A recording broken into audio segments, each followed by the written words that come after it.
In today's video, I'm going to teach you how to get really narrow columns in Notion. If you've ever tried adjusting columns in Notion, you've probably noticed that here is a limit to how narrow they can normally get.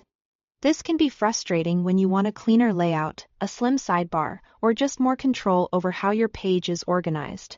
The good news is that here is a simple workaround using spacer blocks.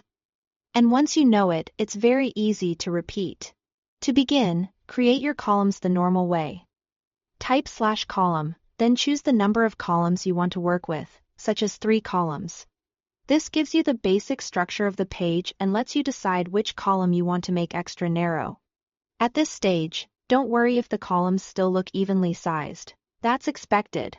Next, inside the column you want to shrink down. Create either an empty toggle block or an empty quote block. This block is going to act as a spacer.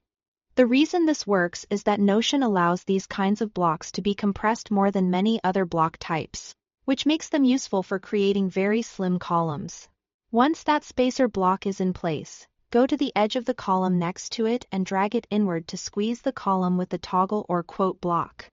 As you do this, you'll see that Notion lets that column become much narrower than usual.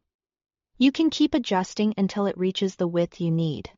It may take a little fine-tuning, so move slowly and watch how the layout responds. After you've got the width where you want it, you'll probably want to hide the fact that you used a spacer block at all. If you used a toggle block, simply collapse it so the text area stays hidden and the column looks clean. If you used a quote block, you can just leave it blank. Either option helps preserve the narrow spacing without making the page look cluttered.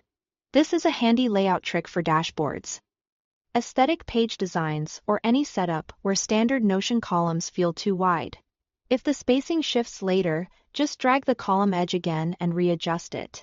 With a little practice, you'll be able to build much more polished and intentional layouts in Notion using this simple method.